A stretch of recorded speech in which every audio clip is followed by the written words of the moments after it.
This hearing will come to order. This is, if I could ask the members here to take their seats, this hearing is the fourth in our series of hearings to examine the challenges and opportunities facing women worldwide. And today we consider some of the barriers to economic empowerment that women face in developing countries and what that means for them, what it means for their families, what it means for their communities. Now, all countries stand to benefit from women's increased economic participation, but the potential gains are particularly great across the developing world due to the extent of the constraints that so many women face on their ability to own property and their ability to access financial services or work outside the home. Consider that women in more than half the world's countries face limits on their ability to own or manage property, while women-led small to medium-sized firms in developing countries face an estimated $285 billion credit gap. As renowned Peruvian economist Hernando de Soto explained when he testified before this committee, one of the primary sources of stagnant growth and unrest in developing economies is a lack of property rights and the resulting exclusion of workers, including women, from the formal economy. These constraints directly harm women by preventing them from working, from saving, from controlling their own future. And they also harm economic growth and they harm stability. In fact, a multitude of studies project huge gains of global GDP from increases in women's economic participation. Perhaps that is why, after De Soto helped reform the customary laws in his native Peru to make it easier for Peruvian women to work and to own property, women's formal labor force participation increased by 15% in that country. As a result, Peru became one of the fastest growing economies in Latin America. We have reason to be optimistic that this type of success can be replicated. More developing nations are beginning to understand the importance of women's economic inclusion and are taking steps to reform their laws and to address inequities. The U.S. has a critical leadership role to play in continuing to promote such reforms. Our economic, humanitarian, conservation, and many other interests around the world are better served when women are empowered and when economies are growing. And fortunately, new technologies are making women's economic participation more possible than ever. In decades past, microfinance loans were championed to combat extreme poverty. But microfinance is not a cure-all for those living in poverty, particularly those women who face so many additional challenges to their economic empowerment. In recent years, however, an exciting array of financial technologies like mobile money have sprung up across the developing world. This presents tremendous opportunity for impoverished communities and women in particular.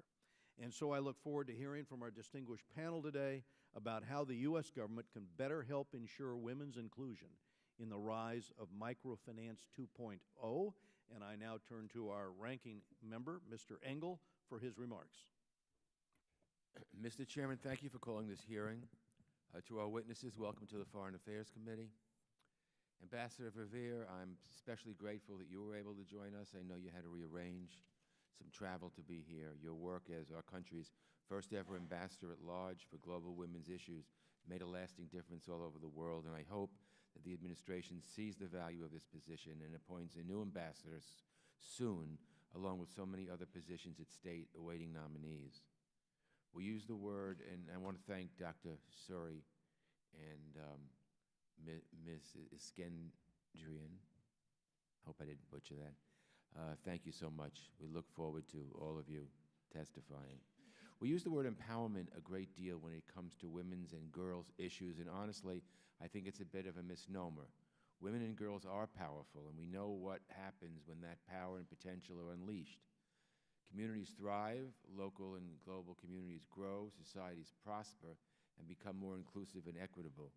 If women were full participants in the global economy, we would see an additional $12 through $28 trillion in growth in global GDP by the year 2025. Certain innovations, such as microfinance and mobile banking, have driven progress in women's economic participation, but they aren't close to a silver bullet. A woman without a mobile phone cannot take advantage of these tools. A woman without a birth certificate might not even be able to open a bank account. And in too many places around the world, much bigger roadblocks stand in the way of women exercising their full potential, roadblocks caused by poverty or lack of opportunity or by legal barriers or cultural and societal norms that treat women as second-class citizens.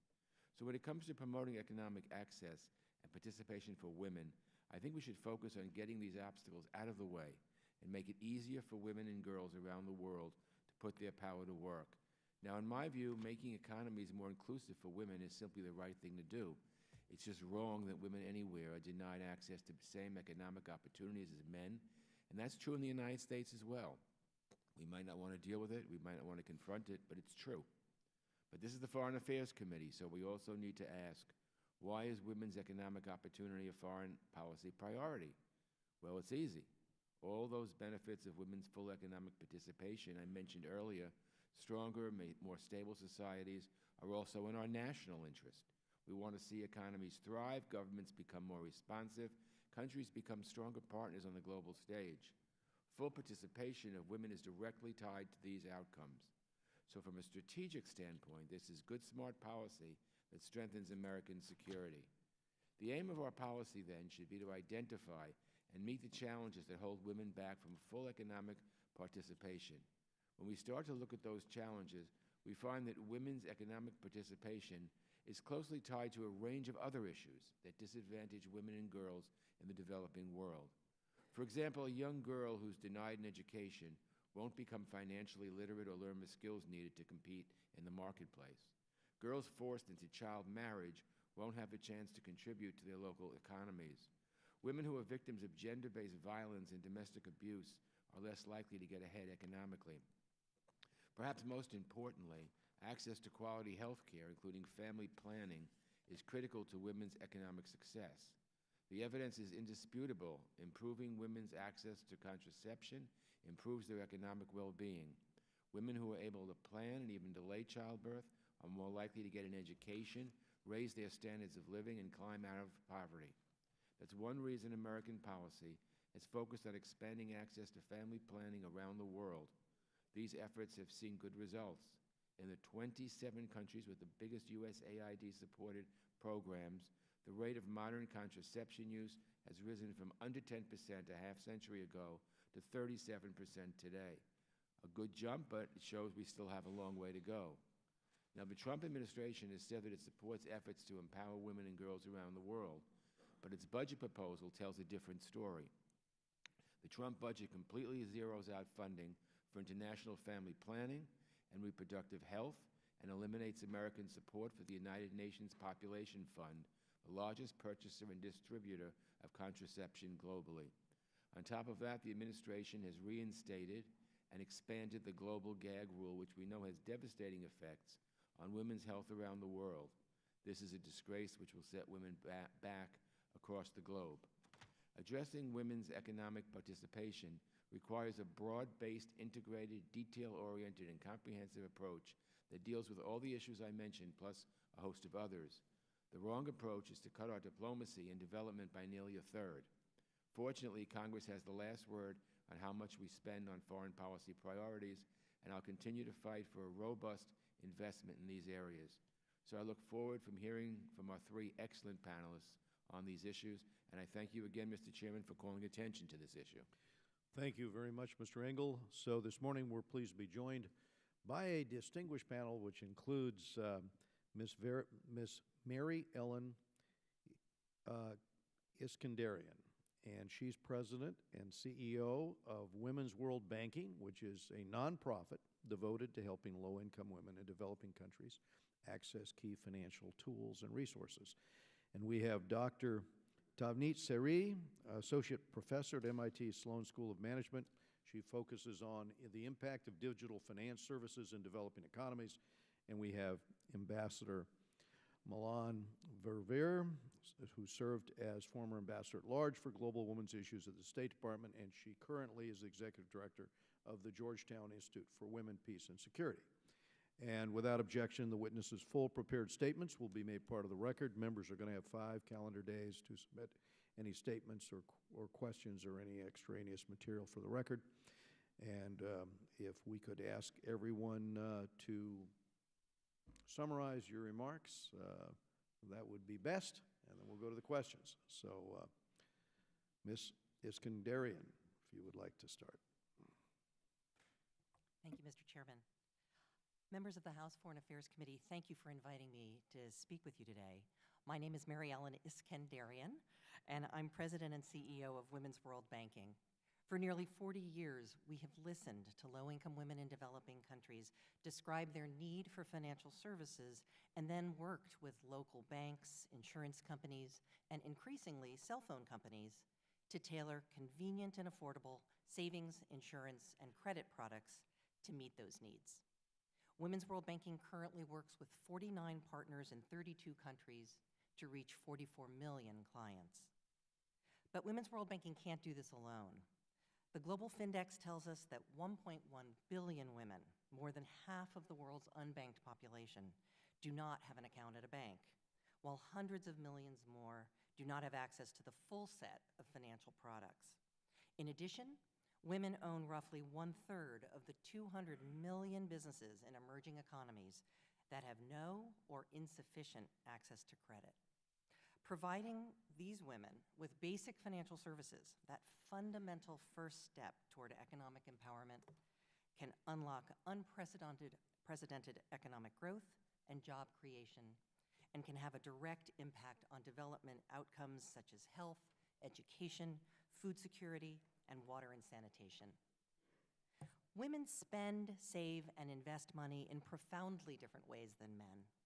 One such difference: when women have discretion over their financial choices, they prioritize spending on their families. On average, women spend 90 cents out of every dollar earned on education, healthcare, and housing, in comparison to men's 60 cents. Improving a woman's financial access brings with it a multiplier effect that will be critical to realizing the potential of financial inclusion for reducing poverty and driving economic growth. I'm pleased to note that you've entitled this hearing Beyond Microfinance. The traditional microfinance institutions established an important principle. Low-income people, and women in particular, can borrow responsibly. But over the years, we've learned that, like all of us, low-income people have complicated financial lives that require more than just a one-size-fits-all microloan. Fortunately, a broad range of providers, including mainstream commercial banks and insurance companies, as well as payments providers, mobile network operators, and fintech companies, has emerged to meet these needs. Yet low-income women face a number of barriers that hinder their access to these services. I'll touch briefly on just 3 of them, along with some potential solutions. First, millions of women lack the documentation and other forms of identification to open even a simple savings account. India has recently implemented an innovative biometric ID system that has dramatically expanded access to financial services. Elsewhere, tiered Know Your Customer requirements allow women to open no-frills savings accounts with minimal documentation. The second barrier women face is a lack of collateral. Women generally have fewer assets to pledge to a bank, and in many countries are legally barred from owning or inheriting land.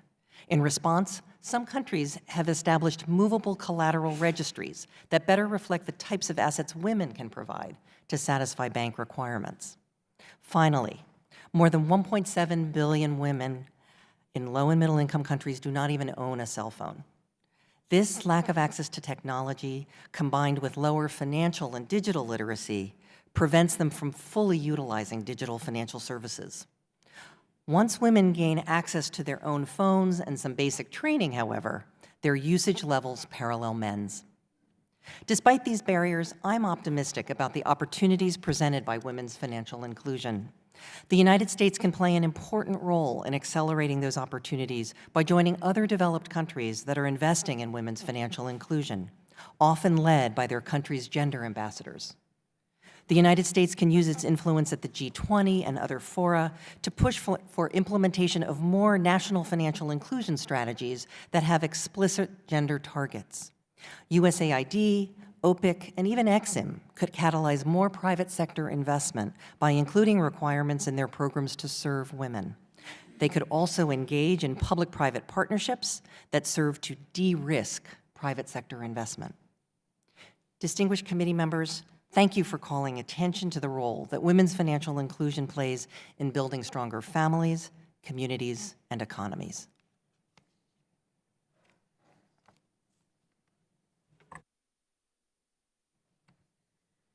Thank you, Chairman. Thank you, Chairman Royce, Ranking Member Engel, and members of the committee for hosting this hearing and giving me the opportunity to provide testimony on empowering women in the developing world. I would like to offer three main messages today. First, although there's been truly remarkable progress in alleviating global poverty across the world, the progress of women has not kept up with that of men. We have a long way to go towards gender equality in the developing world. For example, only 39% of the total workforce is female. Only 38% of businesses are female-owned, even in part. Second, all that said, it turns out that a number of private sector digital financial technologies are helping even poor women in remote areas join the economy and manage their money more effectively, with profound effects on their economic status and empowerment. Third, to date, though the private sector has created and provided these tools at scale, international aid played a critical role. In this case, millions of digital transactions each day in poor countries can be traced back to a small decision by the UK's International Development Agency to fund a pilot of a new idea. Good data-driven thinking, which brings together government and private sector innovations, can bring big payoffs. This hearing is aptly titled Beyond Microfinance. For many years, microfinance was thought to be key to lifting poor women out of poverty. We now have very strong evidence from 7 different countries showing that it simply does not. There is now a consensus amongst economists that this method, putting poor people into debt, is not an effective long-term poverty solution. But there are new findings suggesting that another area of finance does empower women: mobile money. In the US, services like Venmo or Apple Pay are just taking off. So it may be surprising to hear that Kenya's mobile money system, M-Pesa, has been around for 10 years. It lets people send money to one another with just a text message, so it works even on the simplest mobile phone. And this technology has taken the developing world by storm. There are twice as many mobile money payments every day as there are PayPal ones. There are over 400 million accounts in the developing world, more than half of these in sub-Saharan Africa alone.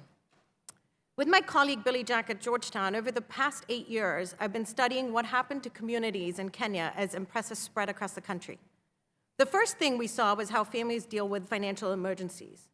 The poor are never more than one emergency away from financial disaster. When a child gets sick, you'll do whatever you have to help them get better. The same holds for Kenyans. But in many families, this meant reducing the amount of food, other basic necessities, or even pulling their kids out of school to be able to pay for medicine. When M-Pesa arrived, families could now phone a friend for help. They could get money from a cousin across the country or a friend in the city. Then in turn, when that friend had an emergency, they'd repay the favor. A few years later, we looked at the broader impact of mobile money. When M-Pesa came to an area, it reduced poverty. It lifted an estimated 194,000 households, 2% of Kenyan households, out of extreme poverty. When we dug deeper, we found something we're not used to seeing. The anti-poverty effects were much stronger for women. In fact, an estimated 186,000 women in Kenya were able to switch from subsistence farming into business and sales occupations. Just giving women more privacy, flexibility, control, and the ability to manage the kinds of financial risks they face seems to have been a massive economic boon to them. And all that from a simple technology. Remember, it doesn't give people cows or loans or any entrepreneurial savvy they didn't have before. Our results on women's empowerment are now supported by fresh-off-the-presses work showing that cash grants have effects on male-run businesses and not on female-run businesses. But this is in part because even when women are given cash, often their husbands control where it goes. And in India, making government welfare payments electronic and giving women control of those payments by depositing the cash in their bank accounts improved their economic outcomes. One key message from the M-Pesa story is how it started. An idea of 2 employees at the private cell phone company Vodafone in the UK, a pilot paid for by the UK's equivalent of USAID, and a resulting scalable, highly profitable business model. There is essentially no private sector R&D in developing countries, and aid money here acted as crucial R&D capital for the firm.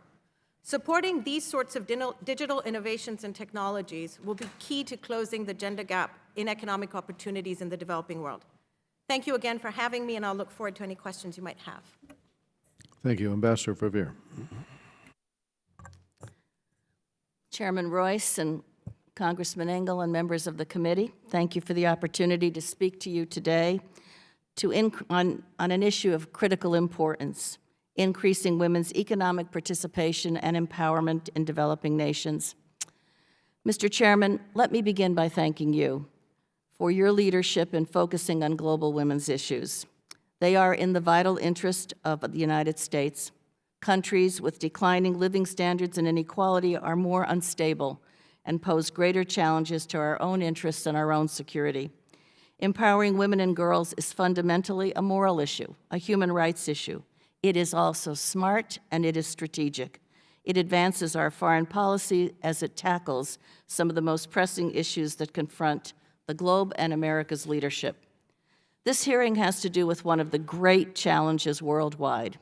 How do we grow economies, create jobs, and ensure inclusive prosperity? Today, there is a growing body of empirical evidence demonstrating the positive impact of investing in women and girls, from the World Bank to the World Economic Forum, from countless think tanks and private sector analysts. We know that women represent one of the most powerful economic opportunities the world has ever seen. The McKinsey Global Parity Report found that closing the global gender gap could drive more than $12 trillion in growth by 2025 if, and this is a big if, much more is done to tackle the obstacles that continue to hold women back. Microenterprise development has played an important role in lifting up women at the bottom of the pyramid. However, for them to grow out of their subsistence businesses is not easy. As you've heard, credit is not enough. An intensive package of high-potential interventions is required. Studies show that women-run SMEs are accelerators of economic growth. SMEs occupy that critical space in economies where jobs are created and economies grow. Yet if women are to unleash their potential, we must confront and reduce the barriers they confront. They face greater roadblocks than their male counterparts in starting and expanding businesses. Discriminatory laws and customs impede women's efforts. Violence against women is a global scourge. In some places, women have no rights to inheritance nor property, and very little in the way of legal protection. Women often lack training, mentors, networks, access to technology, markets, and access to finance, as you've heard, is particularly challenging. For female entrepreneurs to unleash their potential, addressing these obstacles will be essential. Women are also vital to the agriculture sector, and in many developing countries, they are the backbone of their economies. Yet subsistence-level women farmers do not have equal access to the resources which limit their productivity. A seminal FAO report showed that when women farmers can operate on a level playing field, including having land ownership, they can increase their individual yield significantly. Technology has the potential to revolutionize women's lives in the developing world by providing critical access to information, mitigating health and safety risks, creating opportunity for financial security and independence. Yet mobile technology, as essential a tool as it is still out of reach for many poor women. Its greatest impact will be in mobile banking, which enables women to make the financial transactions that they need and to keep their money safe. But the genuine good news here is that strides are being made in digital financial services that are indeed transforming women's lives. The challenge we are addressing today is multifaceted, as must be any solution. No one investment constitutes a silver bullet. Many development investments are interrelated. Programs like women's health, education, freedom from violence, and legal rights are critically important to economic empowerment. And a federal budget that drastically cuts these programs will only shortchange women, but not only the women around the world, it will also shortchange the interests of the United States. I hope that the committee will also urge the administration to fill the position of Ambassador for Global Issues for the reasons that I've laid out in my testimony.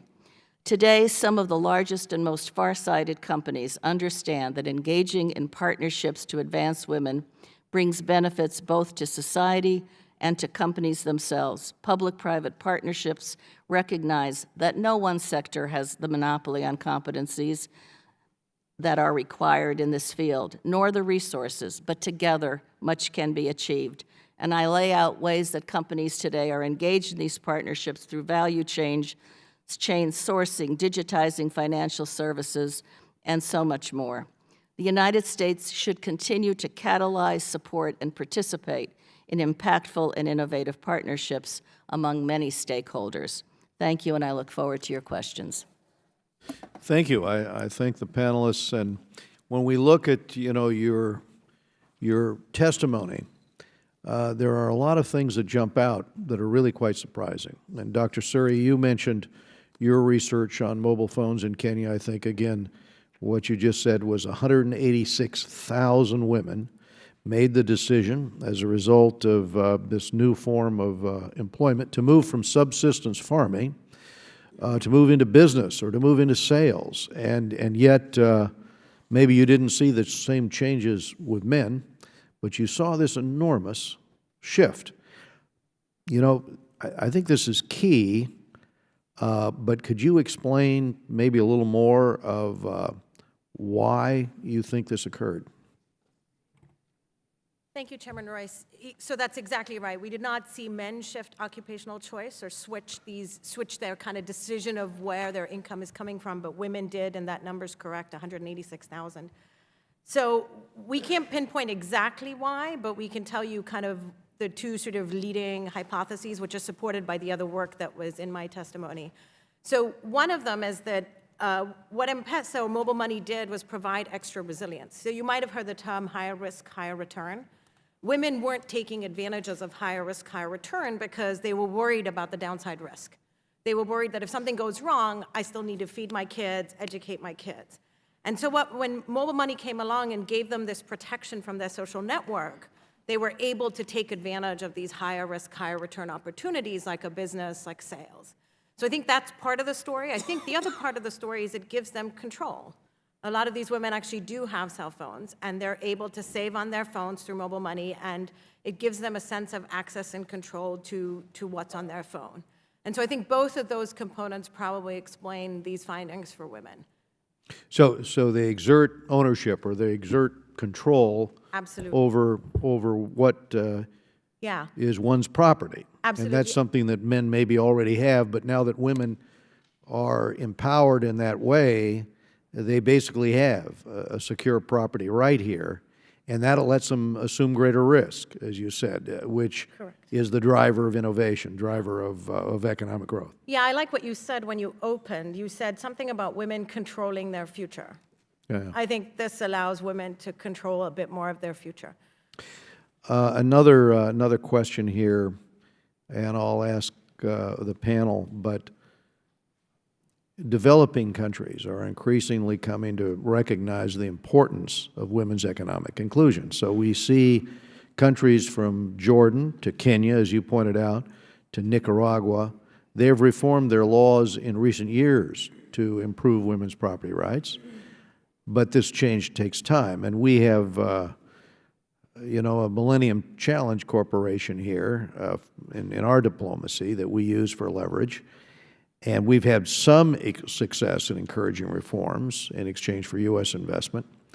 And I would just ask the members of the panel here, how can we encourage more reforms, and what should we be focusing on in that effort?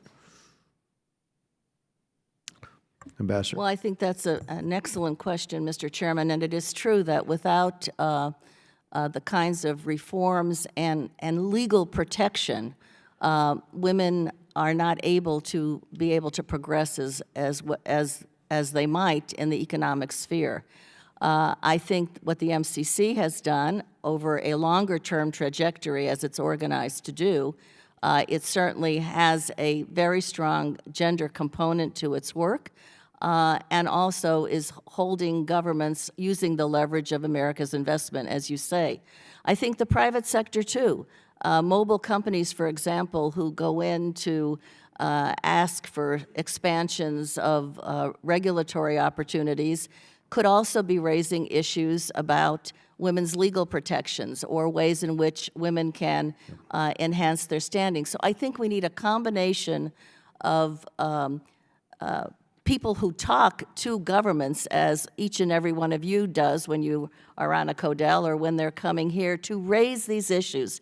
You know, we talk about them as women's issues, but they are far more than women's issues. They peculiarly affect women, there's no doubt about it. But they have a great deal to say about all of society and certainly how economies function. So I think we should not diminish the aggregation of all of the ways to influence governments in making the right decisions. And I wanted to ask Ms. Iskandarian this question, too. Thank you, Mr. Chairman. Just to build on Ambassador Vivier's comments, it's a bit of a hackneyed phrase, but what gets measured gets done. And I think one thing that MCC in particular, but certainly any other agencies that are interacting with our nations abroad and developing countries can insist that tracking the data, tracking the number of women that are being served is done. Only 34% of cell phone companies today that are offering mobile money services even know the gender of their clients. So we can't even really assess the full nature of the problem until we actually know who's being served, who's not being served, and how they may be different.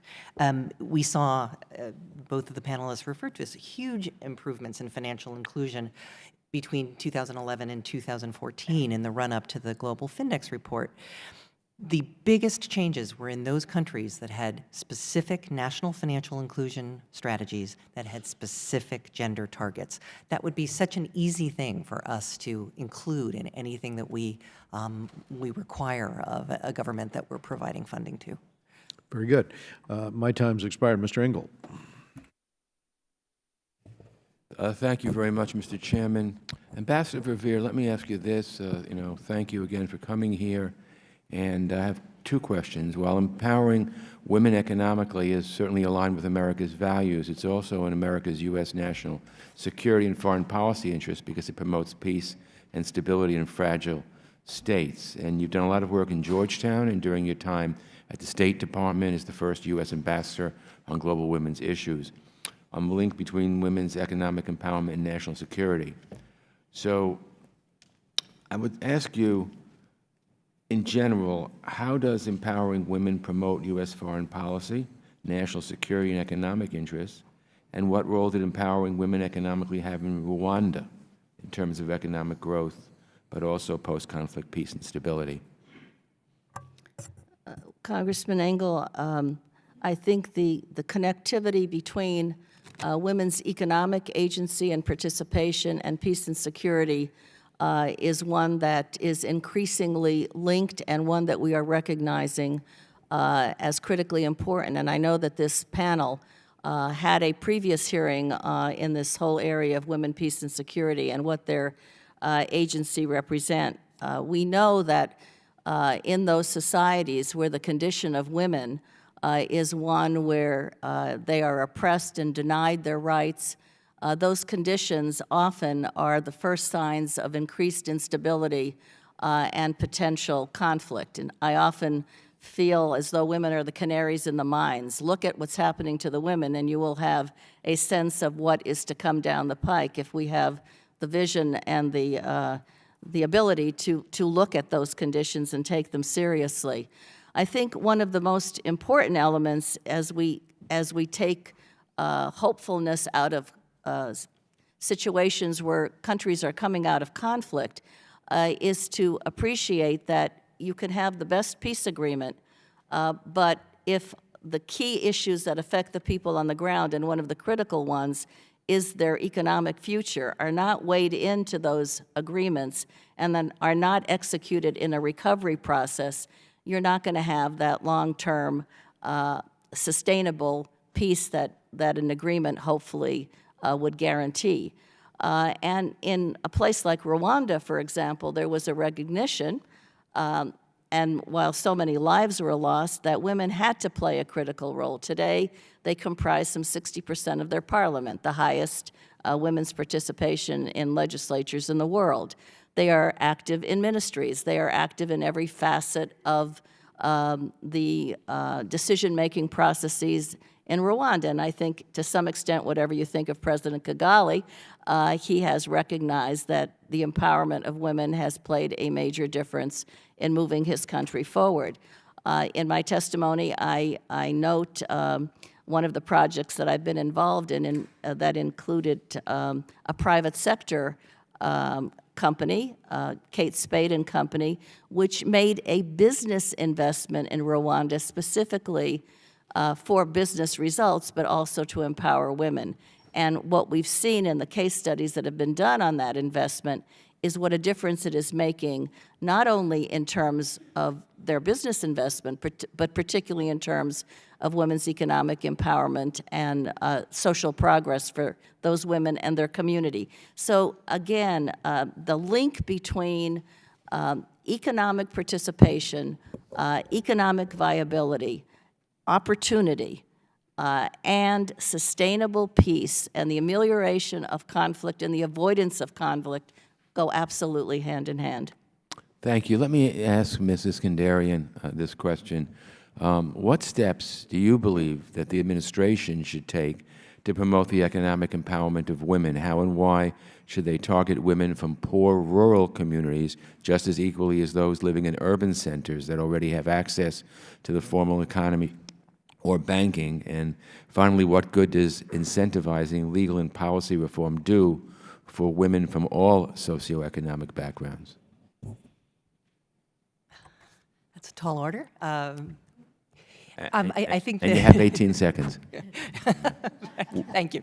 Okay. I think just to make one clarifying point, that urban-rural divide that you mentioned, yes, one of the very exciting things about mobile money is that we are able to reach rural populations that are so much, that have been so excluded. But just because a woman is in an urban area doesn't necessarily mean that she has access to financial services. In far too many places, we still see the formal financial sector has, for example, very, very high minimum balance requirements, for example. There is a very strong sentiment on the part of low-income men and women that the financial sector doesn't really want them. But I think for women, there's also this emotional distance, so to speak, that they really do not feel respected. Their savings are not necessarily wanted. But those banks that do make that commitment, that do make that leap into this new market, find that women are really excellent clients. They tend to be the savers. Their savings accounts are the stickier savers. They are more willing to buy cross-sold products than men are. They buy more insurance than men do. Lots of very good benefits. And so I think to whatever extent this administration can continue to foster that support specifically from the private sector. And as I mentioned in my remarks, I think there is a great deal we can do in de-risking. We've seen a number of the development finance institutions from other developed countries are providing that kind of support, first loss guarantees, that first step into a market that supports a private sector player, but then as they get used to that market, they see that this is a good form of investment, that support can be lessened. Thank you. Mr. Chairman, before I go back, I just ask for unanimous consent to enter CARE's written testimony into the record. Without objection. Thank you, Mr. Chairman. We go now to Eliana Ross-Leitonen of Florida. Thank you so much, Mr. Chairman, and thank you to the ranking member for convening this important hearing, and thanks to our witnesses for excellent testimony. With so much going on around the world, the Syria conflict, the Iranian nuclear deal, North Korea's ballistic missiles, and everything in between, lamentably, we often overlook the plight of women in the developing world and our role and our responsibility for helping these women. We know that women in many developing countries oftentimes face insurmountable legal, cultural, and religious barriers to becoming the full and equal members of society that must be their natural right. Not only is this a travesty for the rights of women, but in many of these countries, when women have the same rights and access as men, the transition from developing to developed countries becomes a reality.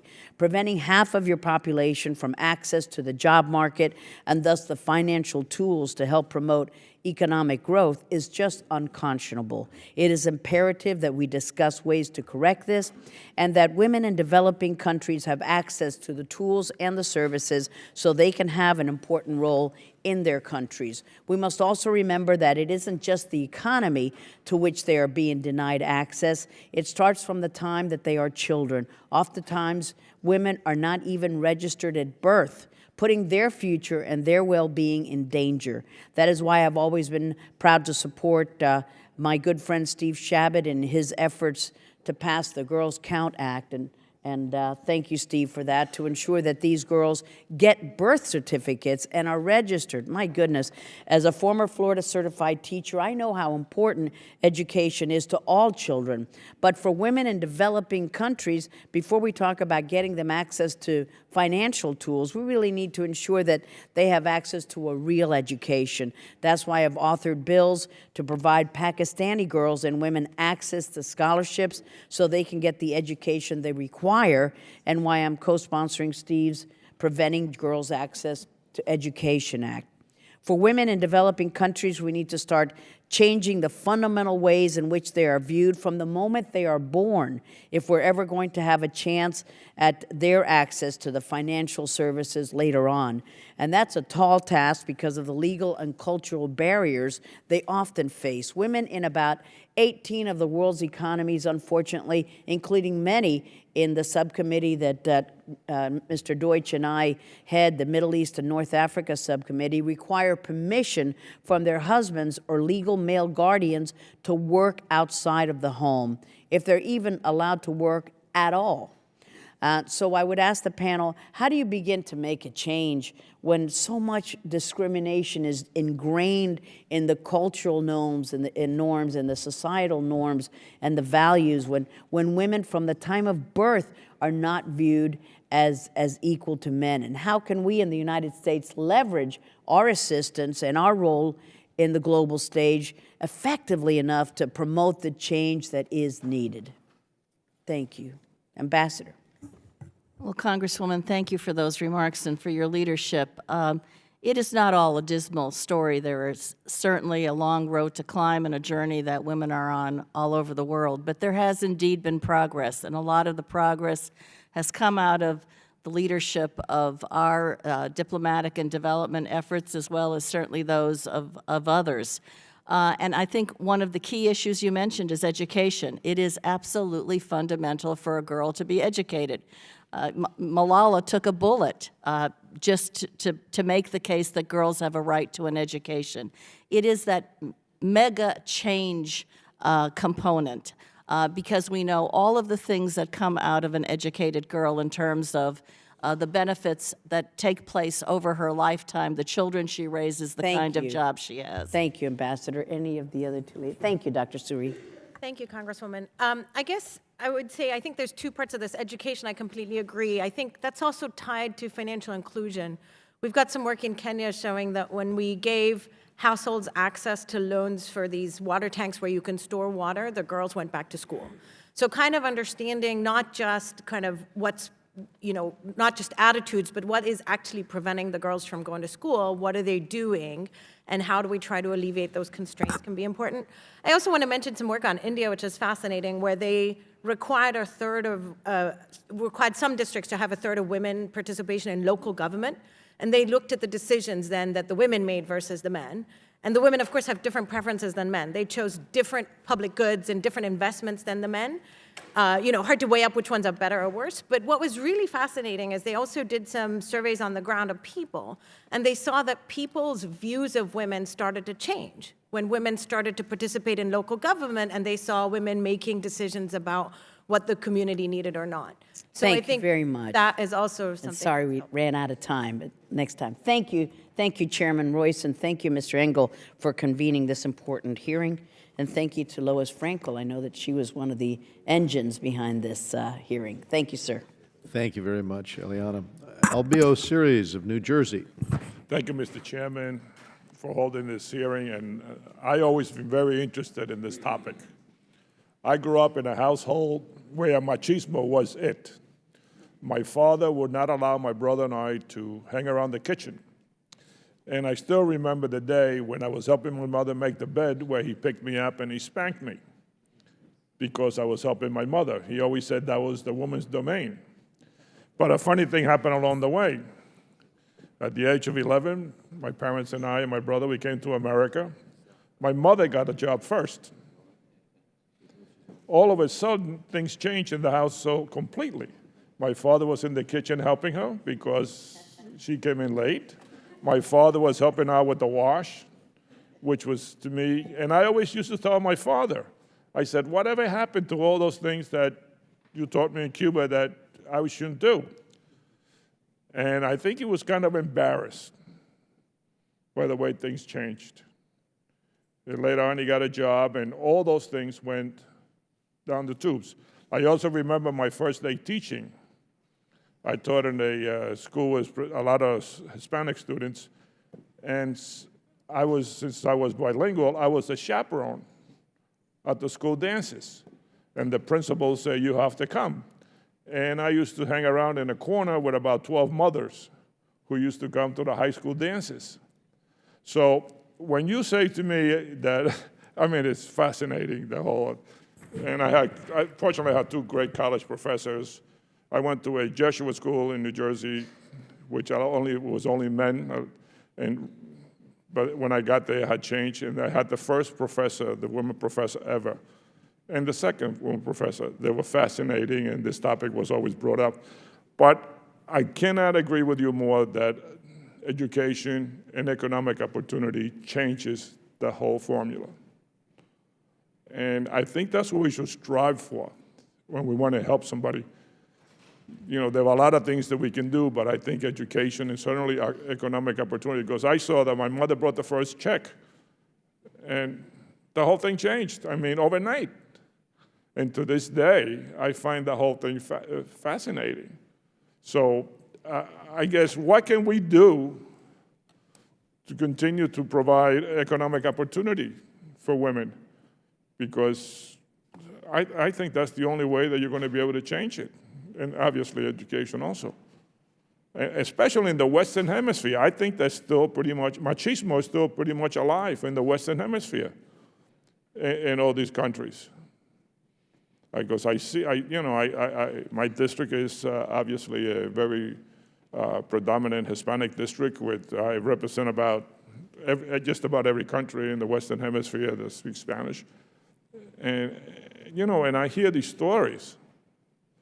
So, and I'm concerned with some of these cuts that, for these programs for women, how we're going to impact that in the Western Hemisphere. So can you, sorry it takes so much time, but can you talk a little bit about it? We'll start with you. Thank you, Congressman, and thank you for that story. It's absolutely what we see on the ground. As soon as the financial situation shifts a little bit, the dynamic in the household changes, a lot of other things can change as well. I think I just would like to build on some of what we were talking about with education, because what we see far too often is some of that really fantastic benefit that we all know about educating girls get lost if we also don't prepare them financially. So in part of that education, giving them financial literacy skills, and what we're seeing in our work on the ground, also getting a savings account, ideally in their own names, as early as possible. We've been working with an NGO in Africa that's graduating, 180,000, 200,000 young girls from secondary school every year. Tremendous progress. But they're seeing those girls married within a year because they don't have savings, they don't have life skills, they're not financially prepared to go out in the world. I always figured that one of the issues that held my mother back was that. My mother was 13 and my father was 23 when they started going out. I always told my father, you're going to be put in jail in America if you did that. Can you? Yes, thank you, Congressman. I guess I'll just add on some of the stuff that was said earlier, and something that Mrs. Kandarian talked about. If you look at the mobile money story, the technology and the innovation was seeded by aid money, by a donor. It allowed the private sector to kind of de-risk what they were doing and provide a set of tools that affect women. I think thinking through how we provide that R&D capital for the private sector and emerging economies is really important because they don't have R&D. They don't do R&D traditionally. But if we can de-risk private sector investments in these countries, I think we can get a whole set of new technologies and tools to women that I think will really benefit them. I'm sorry I ran out of time. Thank you, Mr. Chairman. Dana Rohrabacher of California. Thank you very much, Mr. Chairman. And again, I want to point out that the leadership, Mr. Engel and Mr. Royce have, again, demonstrated that there's a lot of areas that we can work together on and that we are choosing issues like this that are just somewhat out of the ordinary. And so I want to thank the leadership for this hearing today and making this issue. I'd like some more specifics from you. You're the experts, and I want to know what countries are the good guys and what countries are the bad guys. And I guess, first of all, what countries would you say are on the super good guy list, and what are the countries that are on the super bad guys list? Well, I think, I don't know if I'd call them the good guys and the bad guys necessarily, but there are plenty of rankings today, Congressman. And whether it's the UNDP's Human Development Rankings or the World Economic Forum's Gender Gap Rankings. Okay. Take the World Economic Forum. Nobody accuses them of being a women's organization. And yet they annually look at the gender gap between men and women on 4 metrics in any given country: health, access to education, economic participation, and political participation. Okay. And when you look at those rankings, the Scandinavian countries and others are at the top, and then keep going down, and you find a lot of the countries that are in the most difficult straits today, conflict-ridden, poverty-stricken, capturing the headlines and not the most favorable way, are the places where gender equality is clearly at the bottom. So are there any poor countries? We're saying poor countries versus rich countries then. Are there any poor countries that have a really good record on this? It's not, and that's a very good point, because if you look at the WEF's rankings, you'll find some anomalies in there. Countries perhaps in Latin America and Central America or in Africa, because they're looking at the gap based on what they have. And as they're closing the gap within the context of that country, they are making progress. Okay, give me some specifics. I don't have the rankings in front of me, unfortunately. So who are the good guys? Okay, there's some good guys at the lower end of the scale, a lot of bad guys. And one of the reasons that their countries are poor is because they have oppressed women. And I think that it's very clear that if you oppress women, you're oppressing 1/2 of your population, and thus you're cutting yourself off from a lot of economic activity. But do you have some names for me? Well, several years ago, the Arab Development Report was published, and it has been since updated by Arab intellectuals wrote that report. It had not inconsiderable impact in the region because one of the clear indices of why they were not progressing economically in ways that they should was the state of women's conditions. Sure. Lack of education. I understand. I'm trying to get less philosophy out of you than some more specifics. I understand. Well, I'm talking about the region. Okay, give me some names of countries. We don't have any names of countries? Give me a name of a couple bad guys we should have on our list say, hey, why do you treat women that way in your Look at the situation in country? Pakistan, for example. Okay, Pakistan. Or the situation in Yemen. You know, Okay. these, and then look at the state of those countries.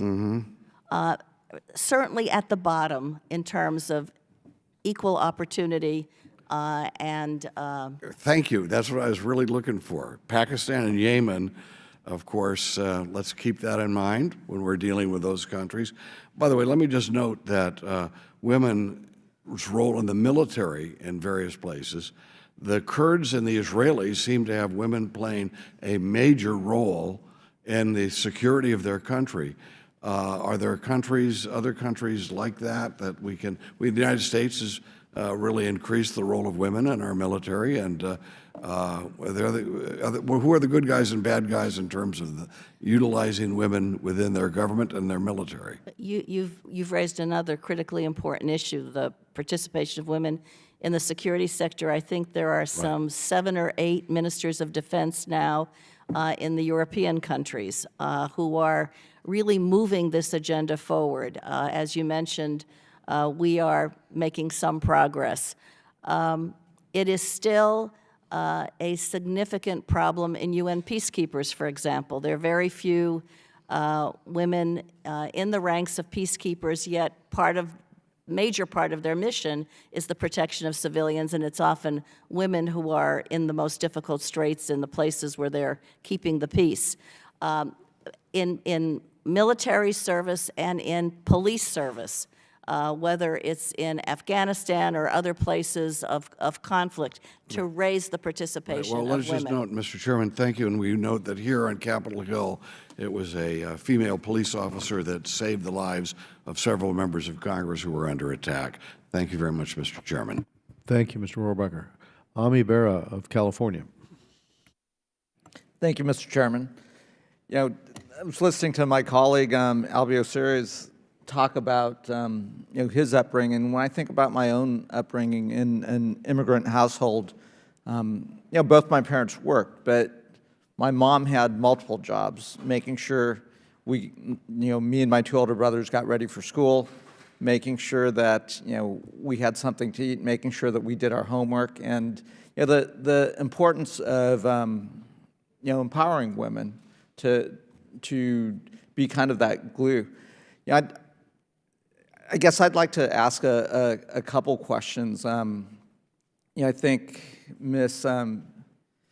Iskandarian, you talked a little bit about kind of going cashless, and India is doing a pretty interesting experiment right now, and maybe it's not an experiment. It actually seems to be going fairly well, and I'd be curious about the thoughts of going to this cashless economy and digital economy, and the impact on that has, both bringing women but bringing everyone into the traditional economy. So if you Yeah, it's truly remarkable, Congressman, what India has been able to accomplish, and the government has really just driven financial inclusion. They have, as I mentioned in my remarks, instituted this biometric system. So everybody has a thumbprint, and that's been available to men and women alike. There are some things that we love to see changed in this, because when the government is then looking at financial inclusion, they're looking at household financial inclusion. And so we don't always know, but when we dig into the data, that typically means that the husband has taken that biometric information and opened a bank account rather than than the wife. But not in all cases, and we're very excited about the opportunities. You probably heard recently about the demonetization. Right. India took several currency notes out of the system. It was particularly difficult for women who still were operating in cash and didn't necessarily have access to the technology for a variety of reasons, including cultural and social reasons. They didn't own the cell phone. So we're eager to make sure that women are not left behind in this exciting move towards the cashless economy. Dr. Suri, did you want to add? Yeah, I'm happy to add, and thank you for that question. I'll mention a couple of things on the digitization in India, which, like Mrs. Kandarian said, has been impressive. When they started off, I really didn't think they'd succeed at giving most of their population a digital identity. I think there's a bunch of research now showing great gains to this. One has been, as they digitized people's identity, they digitized a bunch of the social welfare programs from the government. And this has dramatically reduced corruption in the government because you can't have fake people anymore in the system, and I can't sign up Mrs. Skandarian and just pay her on the side. So you see a reduction in corruption. And then accompanying that, we've seen some work where when women earn the money off the workfare programs, if it's tied to a bank account that they have, that is theirs, it increases their labor force participation in their earnings.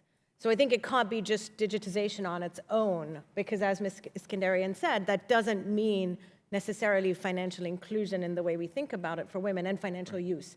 But when I can tie that digitization to now financial tools and other things, then you do see this benefit for women. Ambassador. Thanks, Congressman. You know, one of the things that has always affected me is traveling throughout the developing world is how terrified women are that the meager earnings that they may have will not be safely kept because either it will be taken from them within their household or through bribes of one kind or another that they have to pay for essential needs. And this overriding concern is something that I think these changes that we're talking about this morning begin to really address in a serious way. And I think today you see more and more of the governments, as Dr. Suri said, taking their welfare payments, many of them projected to the woman, targeted to the woman for education and health and essential needs of her children. And increasingly, that's coming in a card. It's digitized in a card. So the cash is gone. She can't be targeted in the way she's used to being targeted and vulnerable. The corruption, as Dr. Suri said, begins to be addressed, and that's a serious problem everywhere, as we know. And she goes with that card to get those essential items that she needs for her family. So this is revolutionizing that great fear that most poor women have in keeping their earnings safe. Great, fantastic. I yield back. We go now to Joe Wilson of South Carolina. Thank you, Mr. Chairman, and thank each of you for being here today. This really has been fascinating to hear the cell phone use in Kenya. That was how incredible, how positive. And Dr. Suri, the House of Representatives, with the bipartisan leadership of Chairman Ed Royce and Ranking Member Eliot Engel, has a long history of promoting women's economic empowerment in developing countries through various pieces of legislation, including funding for micro-enterprise development programs focused on women entrepreneurs, and last Congress's Global Food Security Act, which supported improved property rights and technical assistance for female farmers. In a time of limited resources, where should we be focusing our efforts now? Where can we get the best return on our investment? Great. Thank you, Congressman, for that question. I think I would echo something Mrs. Skandarian said earlier, and something I've said already. One is measurement, measurement, measurement, measurement. We're still figuring out what works effectively and what works best. And I think trying to encourage measurement. You know, we talked about property rights and how people have changed laws around property rights. Changing laws isn't enough because it might not actually be implemented, right? And so understanding whether those laws have actually trickled down to changing women's rights for inheritance is important. I don't think we have an answer to that. So I would say measurement is really important. Evaluation, understanding what works, and then investing in the things that work is really important. And this ties back to what I was saying earlier. There's not a lot of R&D capital type stuff in these countries. And so trying to be the provider of the risk, sort of the risk investment and the measurement kind of, let's figure out what works and then invest in that, allows us to kind of use that capital very effectively, and then the private sector can build on sort of the things we're finding. So that's where I would see it. And we would look forward to each of you on any legislation that we pass for your advice on what we can do better. A side issue is that I've seen other organizations like the International Association of Credit Unions. I was present in, of all places, in Novosibirsk in Siberia, and it was so encouraging to me to see the establishment of credit unions where microloans were made to women to sell cosmetics door to door. At that time in the late 1990s that was utterly revolutionary in post-Soviet Russian Federation. So over and over, so much can be done. And Ms. Eskandarian, widespread lack of official identification in developing countries disproportionately affects women and girls, without which it is hard for them to obtain even basic services such as a bank account. This committee has passed legislation, the Girls Count Act, to promote birth registration for girls in developing countries, but for these women who do not have a birth certificate or other official identification, what are some of the new technologies that are helping them to gain access to important financial tools? Thank you, Mr. Congressman, and thank you very much to the committee for having supported that legislation. The lack of a birth certificate, just stops a woman's progress right out of the gate, literally. So as we were referring earlier, the biometric identification tool is very, very exciting, and we're excited that there's going to be, sort of further South-South cooperation. India is now sort of going on the road with their technology. We do quite a bit of work in Nigeria where they've got a similar technology, but where India has literally a palm-sized piece of technology that they can take out into the field and get the fingerprint. In Nigeria, the machine is like the size of this table. So getting the technology right, even with that great idea, is absolutely critical. As I also mentioned in my remarks, something as simple that's really not a technology, but something as simple as reducing know your customer requirements for somebody to open a bank account with a cell phone photo, basic identification, not, in Nigeria, there's a 150-page questionnaire that you have to fill out regardless of what you're trying to do with that bank account. When they instituted Know Your Customer requirements that were tiered to open simple savings accounts, you not only saw financial inclusion dramatically increase, but you saw the banks, the private sector banks, going in. It was now affordable for them to serve these customers because they didn't have those heavy documentary requirements.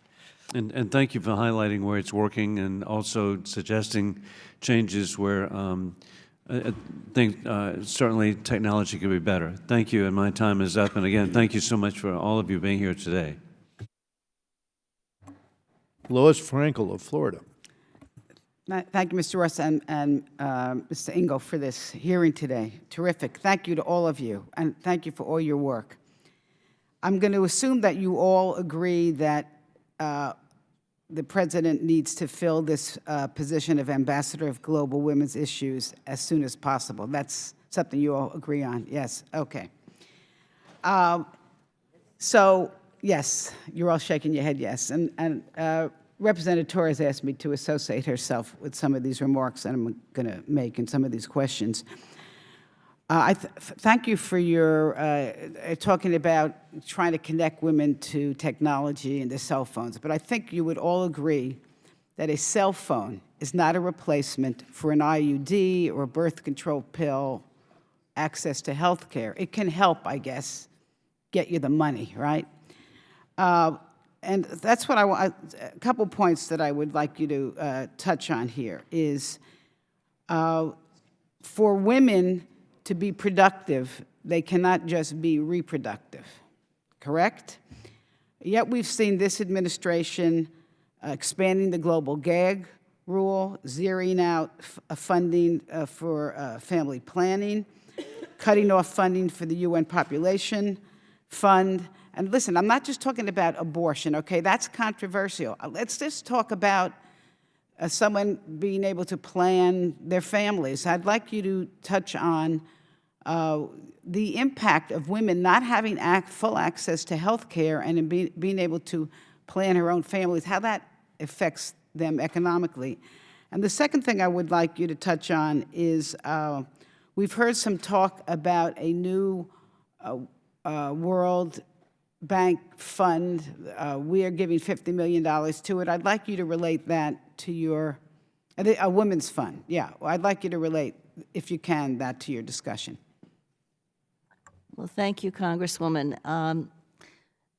I couldn't say it better in terms of the critical nature of how these investments in women are interrelated.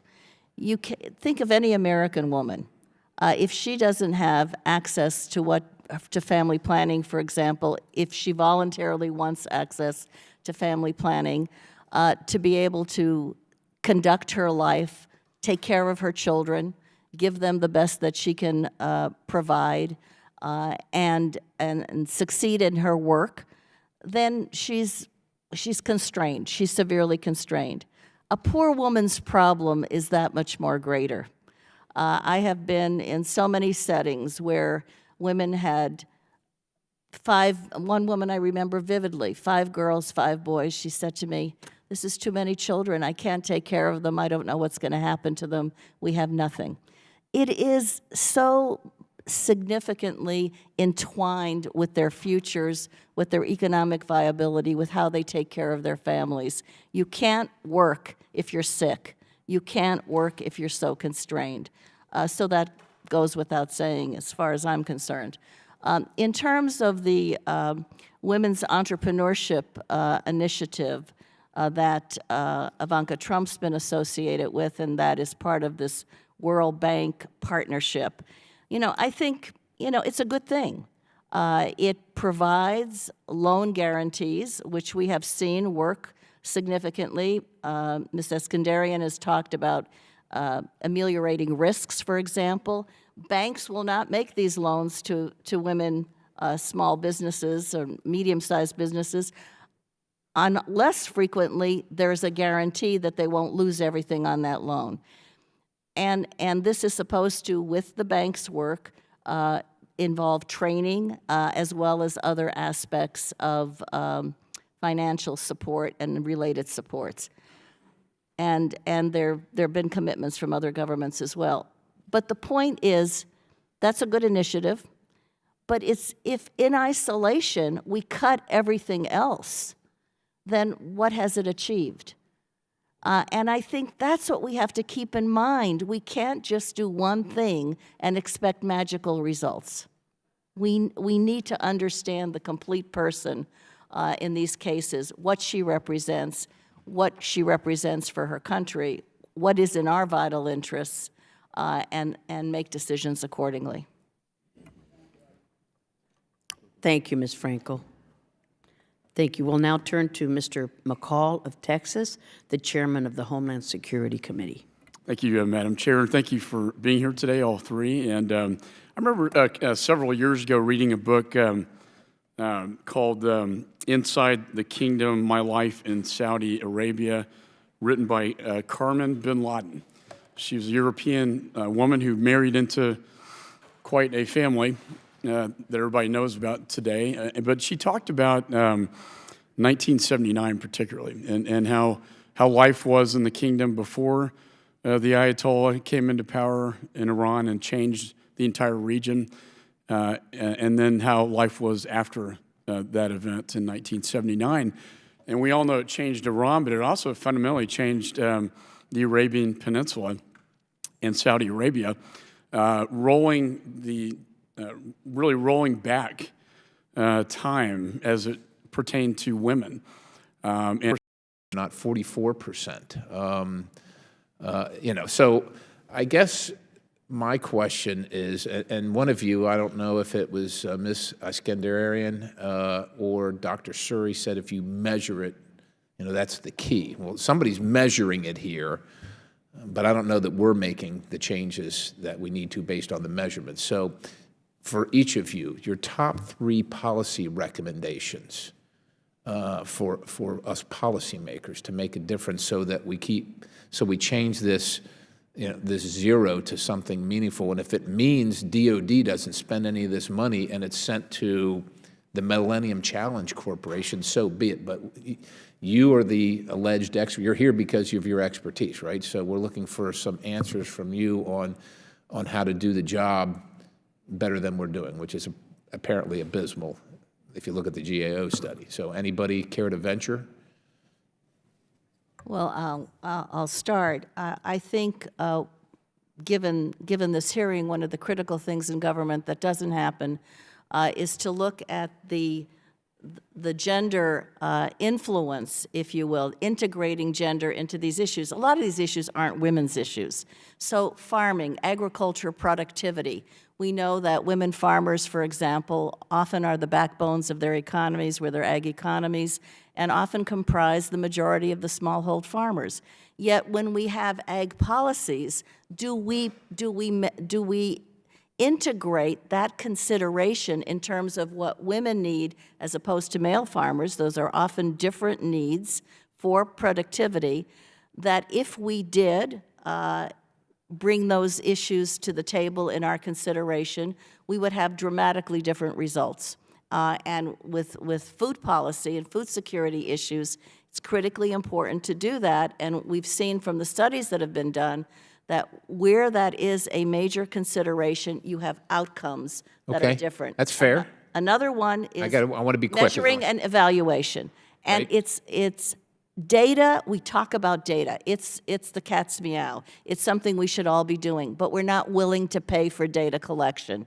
And I think that's a very big issue in a lot of the grants that are made and the decisions. What else you got? Another one is looking at the evidence-based case. What's working and what's not working, and quit repeating the mistakes and scale what is scalable. So just in that point, we're going to need some help from outside organizations because, for instance, I'm going to tell you that when you go to cut some of the money going to DOD for these programs, can you imagine the panoply of names that we're all going to be called around here if we say 1 cent less for X?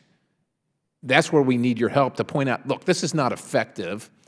It's nothing personal, but let's spend the money here. We'll do the same mission, but somebody else does a better job. Yes, ma'am. So I would say 3 things. R&D, we do not do enough about learning what works and testing and experimenting. You know, the Poverty Action Lab that I'm affiliated with at MIT is doing this with policy. Let's go experiment and see what works. Think of the title of this hearing, Microfinance. We thought this was the silver bullet for women. Turns out it doesn't do that at all. Right. We have now 7 studies. So I think really doing what R&D would do, which doesn't exist in developing countries, not just measure, but evaluate, test, experiment. I think working with the private sector. The private sector in developing countries is showing an ability to scale in a way that others don't have. Mobile money is scaling across the developing world faster than most things. And so seeding kind of innovation in the private sector, I think, can get you lots of gains. I'm sorry, my time's expired. I'm happy to talk to you afterward. Thank you. Absolutely. Thank you so much. Thank you. Now we're pleased to turn to Robin Kelly of Illinois. Thank you, Madam Chair, and I want to thank the chairman and ranking member for holding this hearing on empowering women in the developing world. This is a multifaceted issue that is particularly important to me. That's why Congressman Shabbat and I introduced H.R. 2408, the Protecting Girls' Access to Education in Vulnerable Settings Act. Giving women and girls access to quality education not only increases their economic potential, but is directly related to conflict prevention and reducing gender gaps. Already 1 in 5 girls in developing countries who enroll in primary schools never finish. And I'm concerned this Trump budget, unfortunately, will drive more women and girls out of school as a result of very concerning cuts to foreign aid. USAID found that when 10% more girls go to school, a country's GDP increases on average by 3%. Education provides a multiplier effect. When women and girls are more educated, they have greater decision-making power in their households, are less likely to be recruited by extremists, and have healthier and better educated children. Before I ask my question, I will say, someone asked who were the good guys and the bad guys. And as the past chief of staff to the Illinois State Treasurer and the current co-chair on the Caucus of Black Women and Girls, I do feel that the United States of America needs to look at itself too. It's not just in developing countries that there's work to do. We have a lot of work to do here. But can you suggest the best leverage, how can the U.S. best leverage foreign aid money into programs that help women become more financially secure so that people do feel comfortable with the money that we are spending and we are giving to these countries and programs? Well, I would reiterate my fellow panelists' focus on data, on monitoring and evaluation, and let's stop making the same bad investments and really start scaling the ones that do work. The other thing I would really add, though, is, again, that focus on the private sector. One of the things the United States does do very well domestically is on procurement and requiring a diversity in procurement policies. We should be doing that more with both our own private sector that's working in developing countries and that are getting government funding to do that, as well as encouraging the private sector in those countries itself to diversify their procurement. Having those women-owned businesses that we've been talking about in the supply chains of those companies can make an enormous difference, and they have tremendous difficulty accessing finance. And then I'm just a very big fan of OPIC, and it's a program that gives back to the U.S. Treasury rather than only being taking. And there is no gender mandate that's explicitly in the OPIC program, and I think there could be, again, a lot of private sector and a great deal of leverage there. Anybody else? Yeah, Mrs. Skandarian said it well. I would reiterate just evaluating and really truly understanding what works is very critical. And investing in that knowledge base will help both, it'll help everybody across the developing world. And so I think investing in the knowledge base of what works and what doesn't work, which is so underinvested in developing countries, is essential. And, Mrs. Skandarian mentioned OPIC. I will say, thinking a little more innovatively about how aid organizations can invest and work with the private sector is key. If you look at Norway, the government has it's hard to say this, the government has a private equity fund, Norfund, right? Completely private equity, Silicon Valley style, does investments with returns. And they're playing around with what their role should be and how they should how they should structure that role. And I think it's interesting to see how that will evolve over time and whether that's an interesting model. But I think thinking of innovative models of how to structure our interactions is important. Well, just very quickly, we're all singing from the same hymnal. But I think in terms of the private sector, there's some really impactful, innovative work going on using supply chains and value chains, and government participating in some of these collaborations in ways that we've talked about and haven't talked about, which I think is critically important. And then I would say incentives. Incentives to change behavior. You talked, Congresswoman, about education. What does it take to keep that girl in school? How do you affect the families that often want to push them into a child marriage, say? So incentive policies that help us do what we were intending to do. If I would say to you, can you think of a program right now that you would tell us we should not repeat? Do you have programs in your mind? You don't have to tell me. I just want to know. Yes, you do. Okay. I yield back. Thank you so much, Ms. Kelly. And we turn to Mr. Donovan of New York. Thank you, Madam Chairwoman. You have identified, outlined, and vividly described what the issues are. I appreciate that for someone who's trying to understand it. I have one question, it's actually in two parts, and I open up to the panel. A lot of the things that you have identified as the problems are caused by countries in which we don't create their laws, and we don't support their culture and how they treat women. What influence could the United States use, since we can't change their laws? And I think some of my colleagues hit on this peripherally. What leverage could we use to encourage countries to change those laws besides appropriations? Our appropriations committee will do that. But what kind of policies, what kind of things could we do to influence some countries to change either their laws or their cultures and how they treat women? And the other part of my question would be, what laws could we propose? What could this committee do in order to advance, I don't want to even say advance, get up to speed of how the cultures ought to treat the female populations of their countries? Part of my great interest in this is I have a 2-year-old daughter. So women's interests they've always been an interest of mine. and I don't want to say, Madam Chairman, because I'm interested in women, but it's always been a concern of mine, the equality of women's rights in our country. But now that I'm on foreign affairs and I'm seeing the disparity in how women are treated in other parts of our world, I just like your expertise in how, again, our country can influence or encourage or use our leverage to advance women's rights elsewhere, and then what can this committee actually do? And I just leave it in any order to the panel as a whole.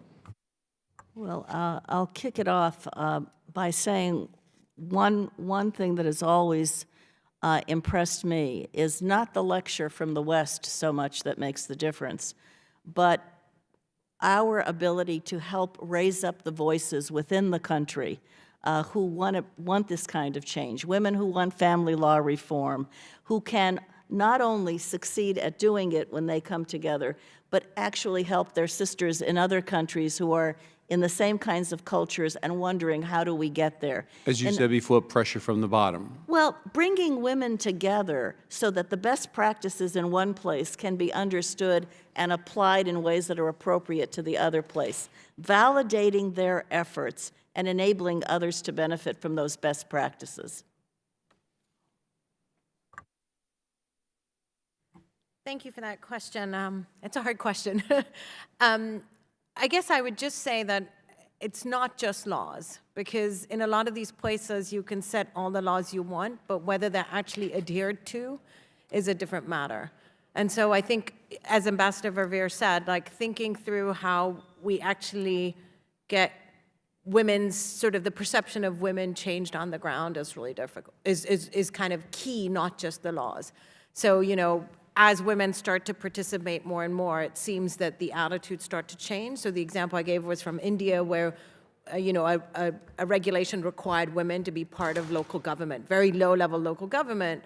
And it didn't change expenditures, but it did change people's perceptions that women were good decision makers. And they were more likely, the men were more likely to think that. So I think kind of thinking through not just what laws, but how do you actually, you know, change things on the ground that when the laws come in, they actually will have impact is probably important as well. But the Indian government changed that law. We can't control what laws the Indian government passes. So I'm trying to figure out, how could we influence? Ambassador, I think your comments are pertinent to that. What leverage could we use? And then again, if there's something that this committee could put forth. I would very much echo Ambassador Verveer's use of best practice. The best learning is peer learning, and it's often very difficult for people to hear an American voice suggesting something, and hearing another woman, another company, another bank from a developing country talk about their experience. We've done some amazing work in Jordan in microinsurance that's benefited women's maternal health tremendously over the last 3 years. The insurance company we work with just came back from Egypt, where they were spreading the gospel. Private company. It wasn't a government mandate, government program at all, whereas in Egypt, the government had requested this private company to come and explain how they had gotten this product to work so successfully. And that's going to be so much more powerful than anything that we could say. You know, I'd also just say we have a very loud, or could have a very loud voice in international fora that I don't think we always use. In the subject of financial inclusion at the G20, we are not advocating for any of these issues as a government. We're very focused on, you know, issues about anti-terrorism financing, money laundering, all of which is very, very important. But we don't even add this as an issue that we are standing with those other 19 countries and advocating for. There might have been an opportunity missed there. Yep. Yes. Thank you very much. I yield whatever little time I don't have left back. Thank you very much, Mr. Donovan. And we now go to Congressman Chris Smith of New Jersey, chairman of the Subcommittee on Africa, Global Health, Human Rights, and International Operations. Thank you very much, Madam Chair. And I do want to thank Ed Royce and Elliot Engel for calling this important hearing. Ambassador, it's so great to see you again. And welcome to our other very distinguished witnesses. Just a couple of points, because so much has already been said, and I got here a little late, so I was very late in asking my questions. But I would like to comment on the shift and maybe you might want to comment on it as well. I've written 2 laws on microcredit financing, targeting the poorest of the poor, reauthorizing the funding, but that has changed dramatically and radically, as you know better than anyone else. Now, where we used to rely on donor support, obviously, and you've all testified to this, USAID says that more than half of the financing provided by microfinancing institutions now comes from deposits, as you know so well, with much of the remaining from private capital. And again, I think my good friend from Staten Island made a very good point. What can we do to accelerate that or to keep that trajectory so that more people are reached? CARE points out that women still lag behind men in access to financial services by 7% worldwide, 9% in developing countries. So that disparity certainly has to, and gap must be closed. I would note, and your points about cell phones were excellent. You all made very good points about that. When we were going and doing our part to try to resource the Ebola crisis, one of the biggest takeaways was how cell phones were the bridge between best practices, including what do you do if somebody passes, don't touch the body. That was all being sent out via cell phones. Radio was there, cell phones was the dominant media, if you will, that was used there. Financial inclusion, obviously, that is extremely important as a driver. You might want to speak to that. And finally, today, in about 2 hours, the Frederick Douglass Trafficking Victims Prevention and Protection Reauthorization Act, bill that I've introduced, joined by my good friend and colleague Karen Bass, Ileana Ross-Layton, Chairman Royce, Ms. Frankel, and others, will be on the floor. And we have new language in this, besides reauthorizing the TPVA of 2000, 2005, the International Megan's Law, and the William Wilberforce Act, to the tune of $534 million over 4 years. It will do a number of these best practices of training procurement officers so that they know what to look for in trafficking. And you might speak in a parallel way, because I think poverty is still one of the major drivers behind trafficking, how we might also get procurement officers and others, because we buy an awful lot in this country, to be more aware of how they could be helpful in this important and noble battle as well. Ambassador. Well, thank you, Congressman Smith. It's always good to see you, and thank you for your leadership on so many issues we mutually care about, whether it's son preference or human trafficking. On the trafficking piece, I think this supply chain is a really important issue, and it's been manifested in other ways, but the work that's being done to understand where is slavery injecting itself and what end products have utilized and tapped that in terms of undermining people's human rights, I think is a very important piece. And as you have so well stated, trafficking would not be the multi-billion-dollar criminal industry it is today if people had economic viability. Traffickers prey on people who are desperate to come out of the straits that they're in, and they're coerced and conned, and we know what happens. So I think this is a very important place. You've been on this issue a long time. This is another critical element as far as I understand. And quickly on the cell phone, we've talked a lot about the financial transaction side of it, but your point about Ebola is one point I don't want us to miss, which is the critical information, health information, inventory information on your product lines, how to move them, information for women to protect themselves from violence. A lot of that is happening through the cell phone today. That's why it's become such a critical tool, particularly for poor women. Yeah, I'll just add on the cell phones. I think Ambassador Revere is absolutely right. There's lots of evidence that people are able to manage also their health lives better with cell phones. You can remind them to take medication that has to be taken continuously, and they do, and they respond to it. You can, in all sorts of ways, cell phones are such a big part of people's lives in the developing world that they really weren't here at the same sort of level of development in any way. And I think they're critical not just to that, but also, we did a bunch of work on the Ebola crisis when it was happening in Sierra Leone, and we wanted to track the economic effects it was having and whether women were pulling away from health services because they're worried about catching Ebola. And we did all of that data collection by cell phones because we'd been working in Sierra Leone for several years. We had people's phone numbers, and we ended up being able to trace out, literally every month, we were running a quick survey of a few thousand people in Sierra Leone to track what was happening and how they were responding. And so I think not just in terms of good for people, but in terms of also being able to understand crisis situations, they've been very useful. Thank you so very much. Thank you so much. And now we turn to Ambassador Wagner of Missouri. Thank you, Madam Chairman, for hosting such an excellent hearing. As a woman on both financial services and the Foreign Affairs committees, I'm highly concerned about women's economic empowerment, and I very much appreciate your testimonies. Far too many of the world's women live in the cash economy without access to financial markets and services. Dr. Suri, I had the chance to read some of your work on financial services innovations that improve financial inclusion.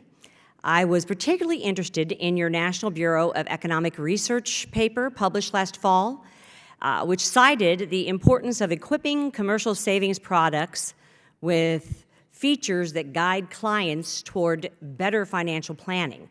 From text messages that remind people to save, to automatic withdrawal of savings from paychecks. Tell me, how can the private sector, Dr. Suri, in developing countries improve how the poor are saving? Thank you for that question, Congresswoman. It's a great question. I think the private sector is starting to innovate a little around financial tools, but they are worried about risk. The financial systems are small, not that concrete, not that, sort of stable. And so I think they're worried about risk. So they do experiment a little, like with savings accounts, as you saw from our work. But I think encouraging them to provide a variety of products. I think what we've learned from microfinance is one hat doesn't fit all. I don't walk into the bank and there's one savings product and one credit product. There has to be a variety that meets different types of people's needs. And so I think trying to encourage the private sector to innovate around the types of products is one. And then, we've talked about this a bit before, is kind of helping them deal with that risk a little. If they're really worried about risk, can we de-risk some of the things they're doing so that they're less worried and can invest and innovate more? And then I think also doing the research piece around what works and what doesn't work. That piece is really about kind of how do we think about what works in the financial tool set for people in developing countries. And I think we need that knowledge to be able to then go to the private sector and say, look, this didn't work, don't do it. The same way we were talking about earlier here. We sort of can bring knowledge even to the private sector to show them what's working and what's not working. Thank you, I appreciate that. Ms.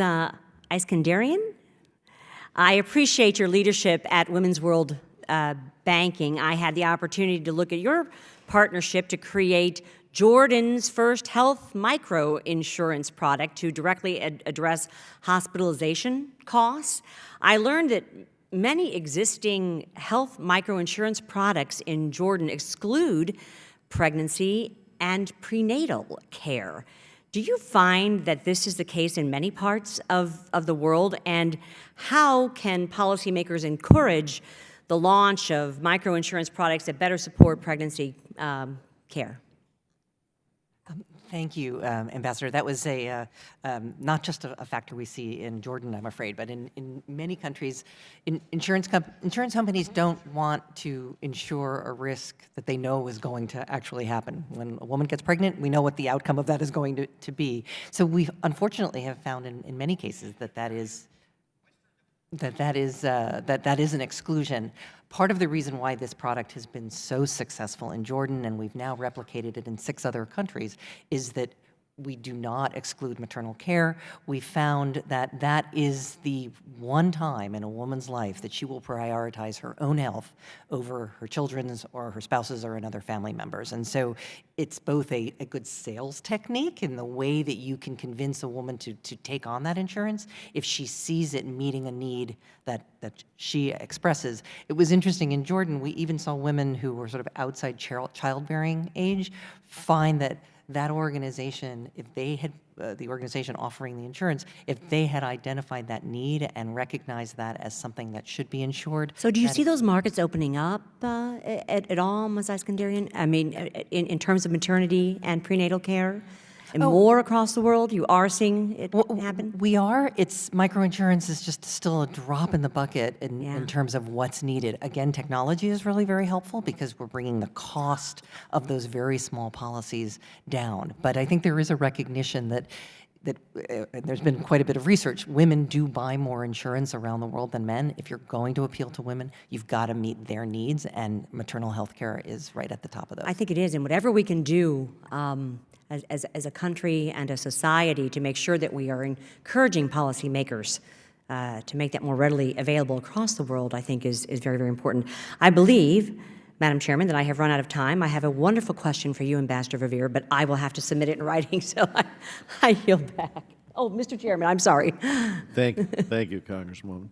Well, let me thank former Ambassador Wagner, but also thank every member here of the panel for taking time out of your, I know, very busy schedules to come here today to testify on this subject, because I think this is going to be very helpful to the committee as we continue our work to try to accelerate economic growth in these societies and promote global health and stability by focusing on this issue, by focusing on ensuring that the women who serve as the backbone of stable societies are not left behind and have the tools necessary to further progress in this area. So thank you all very much for your work in this area and your testimony. And we stand adjourned.